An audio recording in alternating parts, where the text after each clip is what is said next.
ನಾವಿವಾಗ ಅಕ್ಕಿ ತಮಟ ಮಾಡೋಣ. ಅಕ್ಕಿ ತಮಟಕ್ಕೆ ನಾನು 2 ಲೋಟ ಅಷ್ಟು ಅಕ್ಕಿನ ತೊಳೆದು ಒಣಗಿಸಿ ಇಟ್ಕೊಂಡಿದ್ದೀನಿ. 1 ಕಪ್ಪಷ್ಟು ಕಡಲೆ ಬೀಜ ತೊಗೊಂಡಿದ್ದೀನಿ, ಸ್ವಲ್ಪ ಕಡಲೆಪುರಿ. ನಾವು ಯಾವ ಕಪ್ಪಲ್ಲಿ ಅಕ್ಕಿ ತೊಗೊಂಡಿದ್ದೀವೋ ಅದೇ ಕಪ್ಪಲ್ಲಿ 2 ಕಪ್ಪು ಬೆಲ್ಲ ತೊಗೊಂಡಿದ್ದೀನಿ, ಸ್ವಲ್ಪ ಎಳ್ಳು, 1 ಕಪ್ಪಷ್ಟು ಹುರ್ಗಡ್ಲೆ, 1 ಕಪ್ಪಷ್ಟು ಒಣಕೊಬ್ಬರಿ ತೊಗೊಂಡಿದ್ದೀನಿ. ಈಗ ಅಕ್ಕಿನ ಸ್ವಲ್ಪ ಹುರ್ಕೊಳ್ಳೋಣ.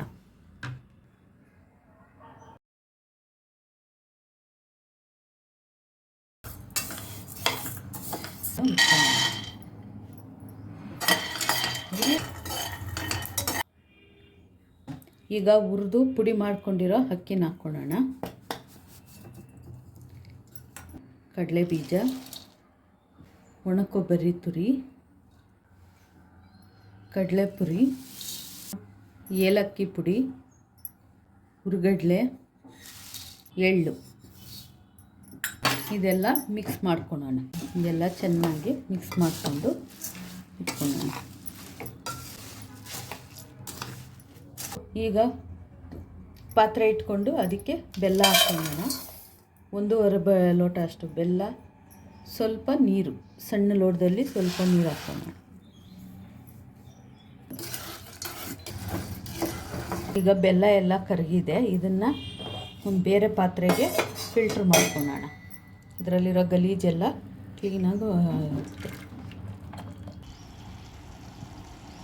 ಈಗ ಪಾಕ ಕುದೀತಾ ಇದೆ. ಇದು ಒಂದೇಳೆ ಪಾಕ ಬಂದಾಗ ನಾವು ಸ್ವಲ್ಪ ಸ್ಟವ್ನ ಆಫ್ ಮಾಡ್ಕೊಳ್ಳೋಣ. ಈ ಥರ ಬರಬೇಕು ಪಾಕ. ನಾವು ಹಿಂಗೆ ಮೇಲಿಂದ ಹಾಕ್ತಿದ್ರೆ ಒಂದೇಳೆಯಾಗಿ ಇಳಿತಾ ಇರಬೇಕು. ಜಾಸ್ತಿ ಗಟ್ಟಿ ಪಾಕ ಆದರೆ ತಮಟ ಗಟ್ಟಿ ಆಗುತ್ತೆ. ನೋಡಿ, ಇಷ್ಟು ಬಂದರೆ ಸಾಕು. ಈ ಥರ ಬಂದಾಗ ಈಗ ಸ್ಟವ್ ಆಫ್ ಮಾಡಿಕೊಂಡು ತಮಟನ ಉಂಡೆಗಳು ಕಟ್ಕೊಳ್ಳೋಣ.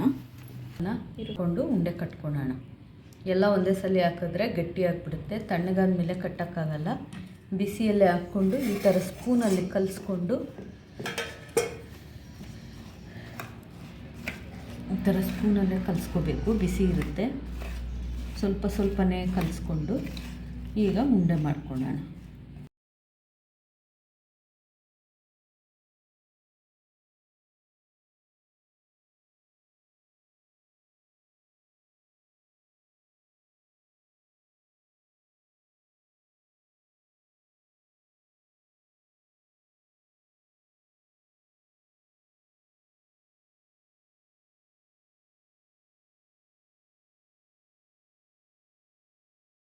ನಮಗೆ ಯಾವ ಸೈಜಿಗೆ ಬೇಕೋ ಆ ಸೈಜ್ಗೆ ಈ ಥರ ಉಂಡೆ ಕಟ್ಕೊಳ್ಳಿ.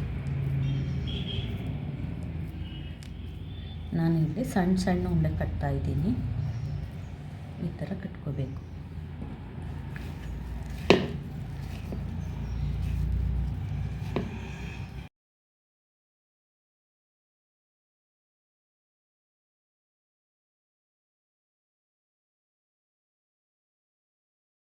ನೋಡಿ ಎಷ್ಟು ಚೆನ್ನಾಗಿ ಬಂದಿದೆ.